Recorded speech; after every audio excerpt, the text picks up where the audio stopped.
Mheshimiwa Juma Homera, Mheshimiwa Jaji Mkuu wa Zanzibar, Mheshimiwa Hamisi Ramadhani Abdalla, Mheshimiwa Jaji Kiongozi, Mheshimiwa Dr. Mustafa Siani, Mheshimiwa majaji, wageni waalikwa, mabibi na mabwana, itifaki imezingatiwa. Nianze kwa kumshukuru Mwenyezi Mungu mwingi wa rehema kwa kutupa uzima na afya njema hadi kukutana siku hii ya leo. Vile vile nipende kuishukuru Mahakama ya Tanzania kwa kunipa nafasi hii adhimu kama rais wa Chama cha Wanasheria wa Tanganyika kutoa salamu na maoni ya chama chetu katika maadhimisho ya Siku ya Sheria, ambayo ni siku muhimu sana inayotukumbusha wajibu wetu wa pamoja katika kulinda misingi ya utawala wa sheria na haki. Kauli mbiu ya Siku ya Sheria mwaka huu ni mchango wa mahakama katika ustawi wa maendeleo ya taifa. Kauli hii imebeba uzito mkubwa na inaakisi ukweli kwamba hakuna maendeleo ya kweli bila ulinzi wa haki, utawala wa sheria na misingi ya utawala bora.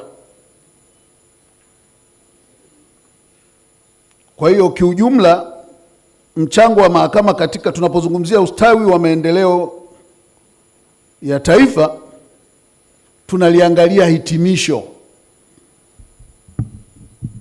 Kwa hiyo kauli mbiu hii maana yake ni furaha, kwa sababu shughuli zote tunazofanya katika kutafuta maendeleo ni ili kupata furaha za watu. Hiyo ndio dhana ya maendeleo katika haki. Haki yoyote ambayo haitafsiri katika msingi ya kuleta furaha inakuwa na changamoto yake katika mahusiano ya kijamii. Mahakama ni moja ya mihimili mitatu ya dola ambao umeundwa na Katiba ya Jamhuri ya Muungano wa Tanzania. Muhimili huu huamua mwelekeo wa haki, uaminifu na utulivu wa kitaifa.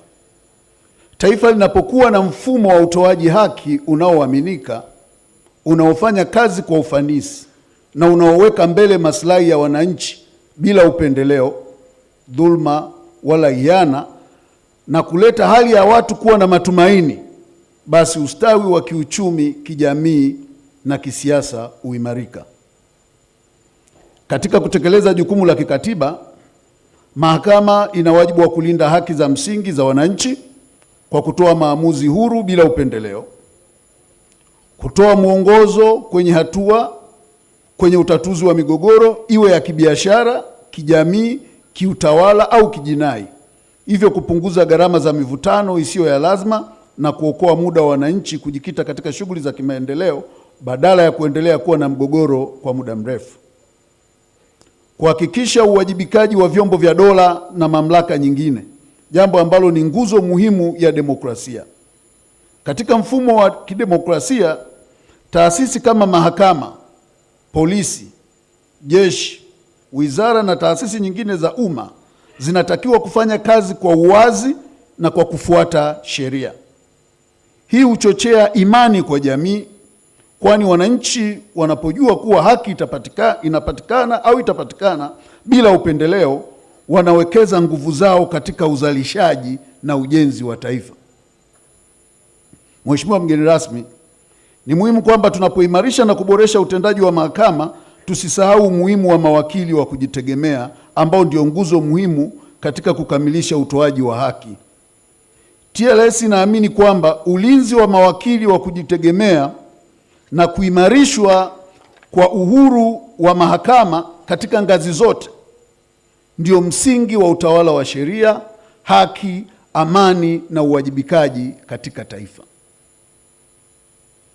Mheshimiwa mgeni rasmi, katika kutekeleza wajibu wa TLS imeendelea kutoa maoni ya kitaalamu kwenye mabadiliko ya marekebisho ya sheria mbalimbali za nchi ili kuboresha na kuimarisha mazingira ya utoaji haki nchini, na tutaendelea kufanya hivyo kama wajibu wetu, japo kuna changamoto ya maoni haya mara nyingi kutozingatiwa.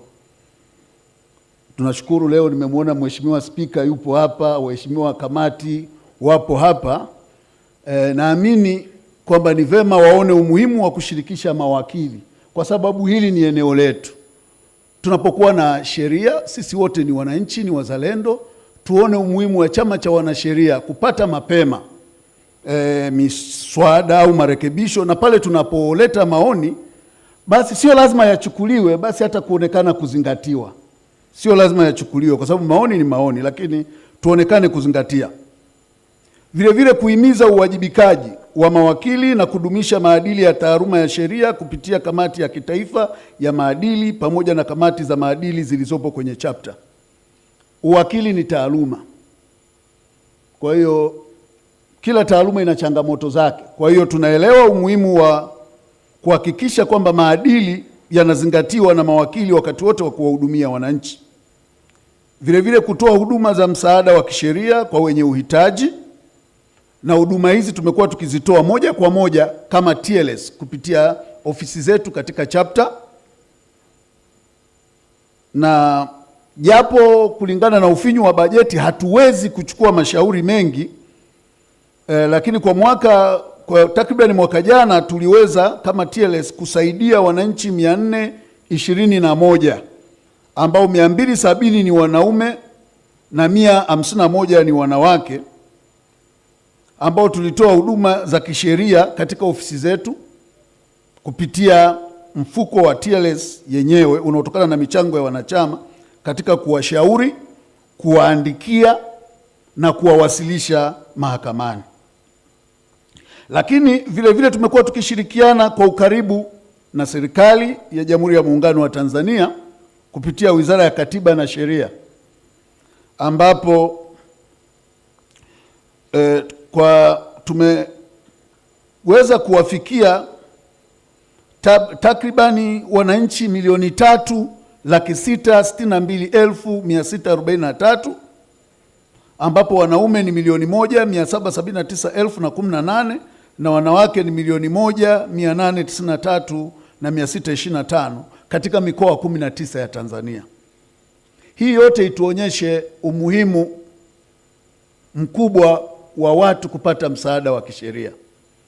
Siku moja niliwahi kueleza na ninaendelea kulirudia popote ninaposimama, ni wakati serikali ione kwamba kuna umuhimu wa kutenga fungu kwa ajili ya mahitaji ya watu wanaohitaji msaada wa kisheria, ili huduma hii iweze kuwafikia wananchi wengi na kwa wakati, kwa sababu TLS kwa kupitia fungu lake watu wengi sana tunashindwa kuaccommodate moja kwa moja, na kupitia impact ya Mama Samia Legal Aid ile tuliofanya mwaka jana, tuliona tumewafikia watu zaidi ya 3,600,000.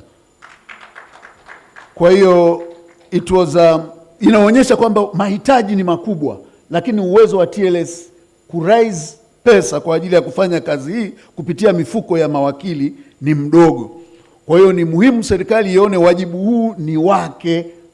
Nimefurahi waimbaji hapa walikuwa wakicite vifungu vya katiba kuhusu mamlaka ya mahakama, na ili mahakama iweze kufanya kazi vizuri ni watu wote wafike kwa usawa mbele ya mahakama, kwa sababu wakati fulani tunaweza tukafunga watu sio kwa sababu ni wahalifu, lakini kwa sababu wameshindwa kujieleza na jaji pale hayuko kutoa ushahidi, atajua tu kwamba wakati fulani ni changamoto. Kwa hiyo ni vema tuone kwamba wananchi wapate uhakika wa huduma za kisheria kwa njia ya uhakika na inayotabirika.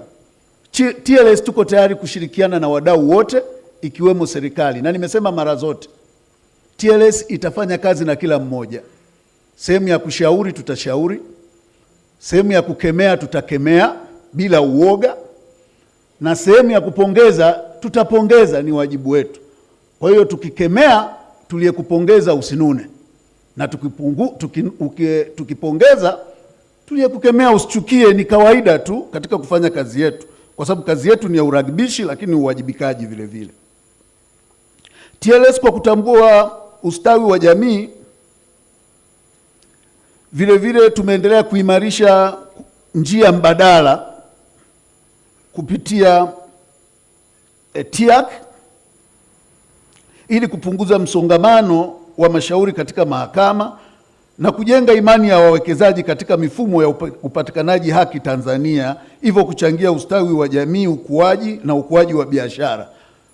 Kwa sababu tunaamini katika usuluhishi au kuimarika kwa vyombo mbalimbali vya kiusuluhishi katika nchi kunasaidia kupunguza mlundikano wa kesi zisizokuwa za msingi mahakamani. Kuna mambo ambayo unakuta hayahitaji tafsiri kubwa sana ya sheria kumhitaji jaji na hakimu kufanya kazi, lakini kwa njia ya maafikiano pande zote zinaweza zikakaa kuzungumza na kumaliza migogoro kwa haraka na kurudi kwenye uwekezaji au shughuli za kiuchumi. Mheshimiwa mgeni rasmi, katika kuadhimisha siku hii ni muhimu pia kutaja changamoto ambazo sisi kama wadau wa haki tunaziona zinahitaji nguvu ya pamoja ili kuleta ustawi wa maendeleo ya kitaifa. Uhitaji wa maboresho ya sheria ya mawakili Advocate Act ili kuboresha usimamizi wa taaluma, nidhamu na uadilifu katika sekta na kuongeza usawa, uwajibikaji na uadilifu wakati wa ushughulikiwaji wa masuala yanayohusu nidhamu za mawakili, pamoja na kulinda haki na usalama wa mawakili wanapokuwa wakitekeleza majukumu yao kwa mujibu wa sheria.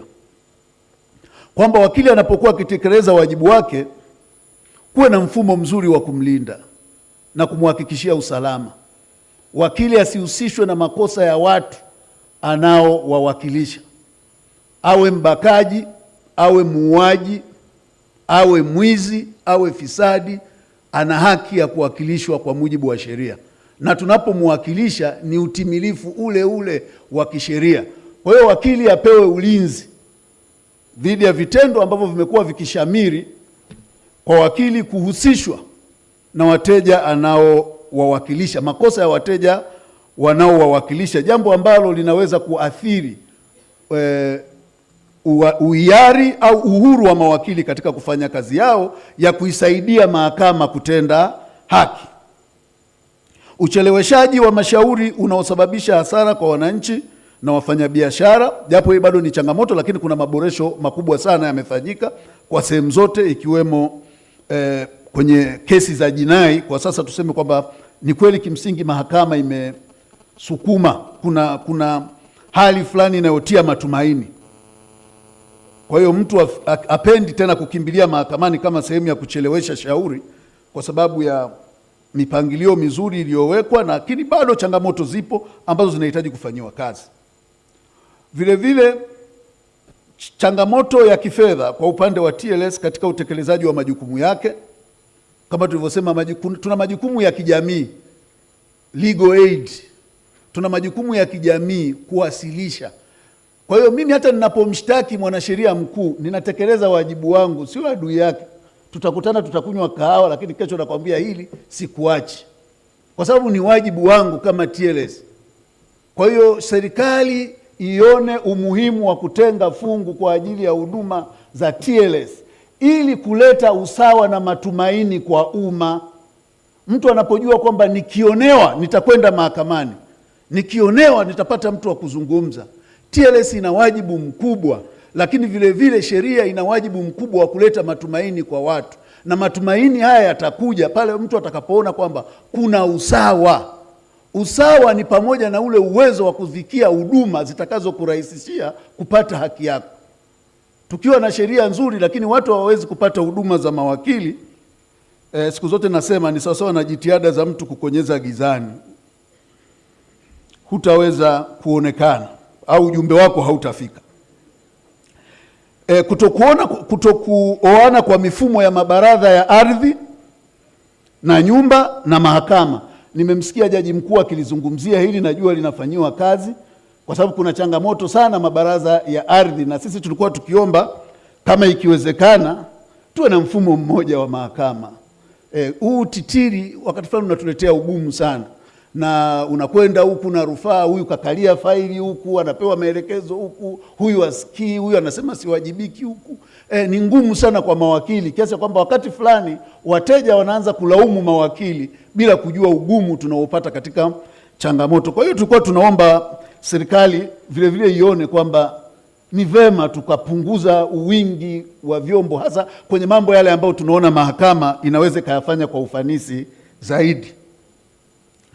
Vile vile tunaendelea kusisitiza na kuomba kwa waheshimiwa majaji na mahakimu kuendelea kuacha kusisitiza kwenye mifumo au masuala ya kiufundi wakati wa usikilizaji wa mashauri, na tujitahidi kwenda kwenye substantive ili tumalize migogoro kwa haraka. Jambo lingine ni kutofautiana kwa mifumo ya utoaji haki kati ya Zanzibar na Tanzania bara. Mathalan, kwa Zanzibar, kama kosa halina dhamana, mshtakiwa atapewa dhamana ikiwa itafika miezi 6 bila kesi kuanza kusikilizwa. Hii inaleta ufanisi na kuziba mianya ya kutumia vibaya mfumo wa haki jinai. Lakini kwa Tanzania bara, makosa yasiyo na dhamana yanatumika vibaya kwa kuwa hakuna ukomo wa lini kesi lazima ianze kusikilizwa, na isiposikilizwa nini kifanyike. Tulikuwa tunaomba hili liangaliwe sana. Ni vema tufunge mtu tunayejua huyu ni mhalifu, lakini tusitoe mwanya ambao unaweza ukatumika kwa namna ya kuathiri wananchi wasiokuwa na hatia. Kwa hiyo tuna dhamana, ingewezekana dhamana iwe ni discretion ya mahakama. Tusifunge huku bungeni au wapi kwenye sheria hakuna dhamana. Acha mahakama, mtu afike mbele ya hakimu, afike mbele ya jaji, ampime, aone huyu mtu anafaa au hafai kupewa dhamana. Kwa hiyo ni vema tuangalie, tusiache mlango wazi sana kwenye makosa yasiyokuwa na dhamana. Kuwe na ukomo ili wananchi wasiteseke mahabusu. Kuna watu wanakaa miaka miwili. Jambo hili sio jema katika nchi tunayojinasibu katika swala la haki za binadamu. Lazima tuhakikishe sheria zetu zinaakisi hiki tunachokisema. Vile vile tulikuwa ni maoni yetu vile vile kama TLS, kama sehemu la changamoto, tuone namna ya kuimarisha na kuiboresha Law School of Tanzania. Kuna umuhimu sana kwa sababu ya nature jinsi tulivyo na vyuo tulivyo navyo. Kuna umuhimu wa kuratibu ubora wa elimu yetu ili kuweza kuzalisha mawakili wanaostahiki. Tusipoweka mfumo mzuri wa kuchuja na kuhakikisha tunapata watu sahihi, tutaweka mabomu kwenye hizi taasisi, na siku yakianza kulipuka hata kuwepo wa kuzima, kwa sababu atakayelipukiwa naye atataka kulipua. Kwa hiyo kuweka utaratibu mzuri wa kuhakikisha mtu anayekuwa wakili athibitike kwa uwakili wake, na kama kuna namna yoyote nyingine tunayotaka kurahisisha au kuona mtu kwa uzoefu wake anahitaji kupata uwakili, basi tuweke chujio linalobana mno ambalo lihakikishe Law School nao wanatupia macho pale, ili tupate mawakili wenye sifa watakaoweza kusaidia wananchi. Sasa hizi bado tuna utaratibu mgumu, lakini najua mahakamani, Mheshimiwa Jaji Mkuu, napokea, na mimi ni kiongozi wa mawakili, napokea kila siku migogoro. Wakili kapokea hela za wananchi kaishia nazo. Unapiga simu ya wakili umpati. Wakili katelekeza mteja mahakamani. Na bado tuna mifumo hii inayochuja. Sasa tukiacha tuweke mkazo tu, kwa sababu sio lazima kila mtu awe wakili. Kama mtu hawezi akafanya kazi zingine, lakini tuweke utaratibu kwamba mtu akija, uwakili ajue ni ibada. Wakili ni mtu anayefanya kazi ya kiungu na kuwajibika kwa Mungu. Nasema siku zote, sio sheria tu, tunawajibika kwa Mungu. Ndio maana jaji hautaingia motoni kwa kuhukumu mtu kunyongwa hadi kufa, kwa sababu ni sahihi kufanya vile. Na wakili anapokuja huku ni uadilifu. Ni kutokufaulu mtihani wako ni kukosa uadilifu vile vile, sio kuonewa, ni kukosa uadilifu. If you are not either you don't have a call to that, au huna uadilifu. Kwa hiyo tusiwaonee huruma sana, tuone namna ya kufanya kuhakikisha Law School inaimarishwa, na watu wanaopita kwenye hilo chujio kufika huku wawe mawakili ambao tusiwe na shaka tunapokuambia wewe sasa kawe jaji, wewe kawe hakimu, wewe kawe mwanasheria wa serikali. Na lingine ni ombi letu Mheshimiwa, ambalo ni changamoto, kutokuwepo kwa corona. Sijui wengine wanaita Kiswahili coronari, sijui tunaita corona, au kuteuliwa kwa korona wa kutosha ili kurahisisha mahitaji ya uchunguzi pale yanapohitajika. Tunapilishu mtu mara nyingi kwamba labda hakimu ndio korona. Hatuna korona. Kwa hiyo tulikuwa tunaliomba ili liangaliwe kama ni serikali kuona namna ya kuongeza bajeti kwa mahakama au kufanyaje, lakini tuwezeshe eneo hili ili tuweze kushughulika mambo yetu kwa kutumia mifumo yetu ya ndani kunapokuwa na changamoto. Mheshimiwa mgeni rasmi, TLS iko tayari kushirikiana na serikali na wadau wote kutafuta suluhu endelevu za changamoto hizi na kuhakikisha kwamba haki si tu inatendeka bali ionekane ikitendeka wakati wote na katika mazingira yote. Kwa hiyo sisi tutaendelea kushirikiana na mahakama, tutaendelea kushirikiana na serikali bila kukompromise misingi ya uwajibikaji na taaluma yetu. Mheshimiwa mgeni rasmi, TLS inatambua changamoto kubwa iliyolipata taifa letu kutokana na yaliyojiri kabla na baada ya uchaguzi mkuu mnamo mwezi Oktoba mwaka 2025. TLS inatambua zaidi kwamba ni lazima na muhimu kuwa na hatua za uwajibikaji ili kurejesha imani na matumaini ya wananchi katika taifa lao.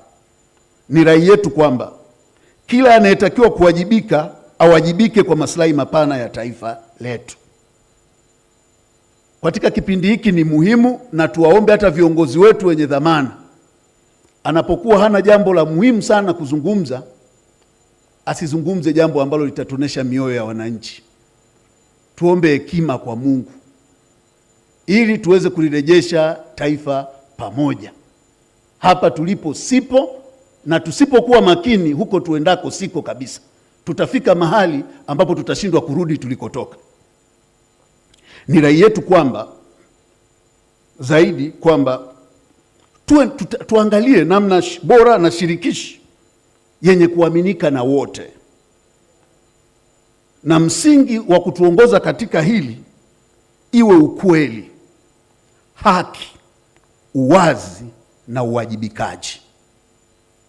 Ukweli, haki, uwazi na uwajibikaji.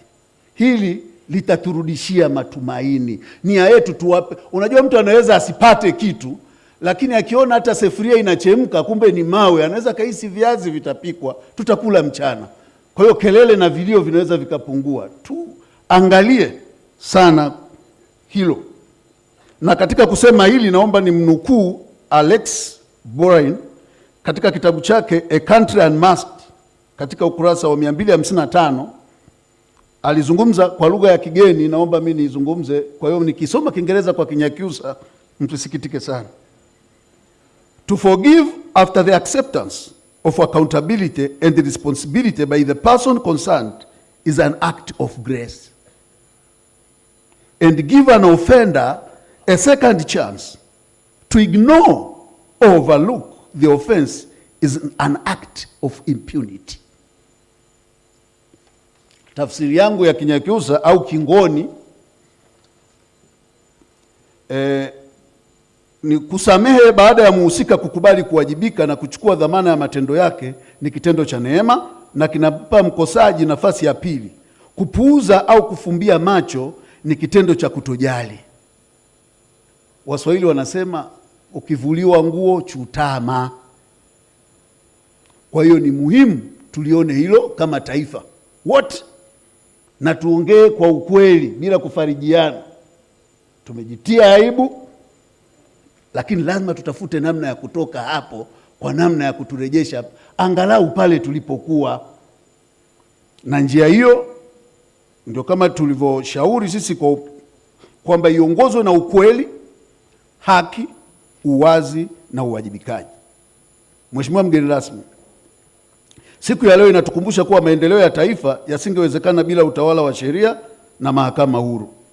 Chama chetu kinaahidi kuendelea kuwa mdau mwaminifu, mshauri wa kitaalamu kwa serikali, bunge na mahakama, na mlinda maslahi ya haki na uwajibikaji katika taifa letu.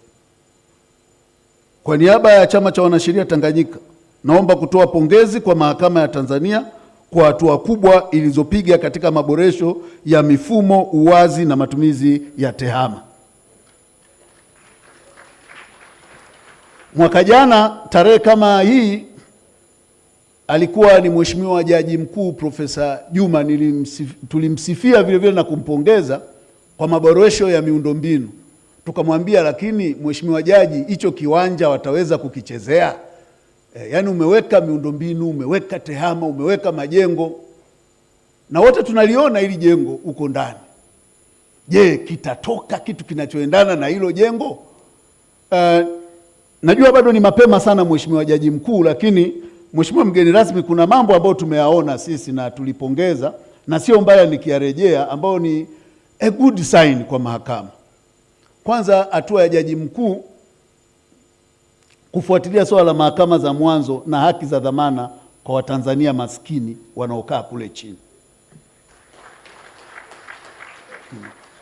Hakuna jambo lilokuwa la hatari kama kufika chini ya mahakama ya mwanzo. Uwe wakili, uwe nani. Yaani ukifika pale break ya kwanza ni lock up, alafu wanaanza kubagaini. Kwa hiyo uwe unakiri kesa ufanye nini, ni lock up kwanza. Kwa hiyo ilikuwa ni changamoto kubwa. Lakini saa hizi hatuna tena hiyo changamoto. Hilo ni jambo jema ambalo linaonyesha mahakama sasa inasogea kwa watu, na hasa lile kusudi lake la kupeleka mahakama kwenye kila kata. Jambo la pili ni usawa mbele ya sheria. Mheshimiwa mgeni rasmi, tumeliona na lazima niliseme kwa Mheshimiwa Jaji Masaju, hasa katika mahakama za mwanzo. Unajua kulikuwa na uendeshaji wa kesi wa kuviziana. Mtu anakuhoji, anaendesha kesi, kumbe anatengeneza kesi kupitia wewe tena mle ndani. Hatengenezi kesi kwa sababu aliandaa na alipeleleza. Lakini Jaji Mkuu anasema kwa sasa peleka vielelezo vyako vyote na ushahidi wako wote upande wa pili, nao ujue kesi gani inamkabili, ili mtu ajue ajitetee au akiri na aweze kujua ni kesi gani inamkabili. That is a landmark step ambayo kwenye upande wa haki sisi tunafikiri ni jambo jema linalostahili kupongezwa. Those are the good sign ambayo tunaona sasa tehama na miundombinu ya mahakama inaanza kuakisi kile umma unachokitarajia.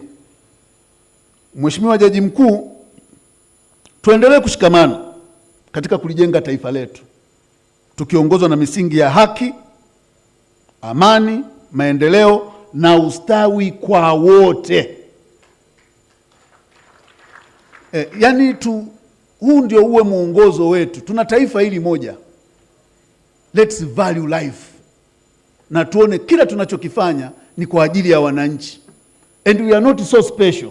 Sisi tumepewa ni neema tu ya kuwepo kipindi hiki. Tuna wajibu wa kulilinda taifa hili na rasilimali zake kwa ajili ya kizazi kijacho. Kwa hiyo tunaposimama kama wanasheria, tunaposimama kama mahakimu, tunaposimama kama majaji, kila mtu ni mlinzi wa kesho ya taifa hili. Mungu ibariki Tanzania. Asanteni kwa kunisikiliza. Asante sana Wakili Boniface Mwabukusi kwa hotuba yako.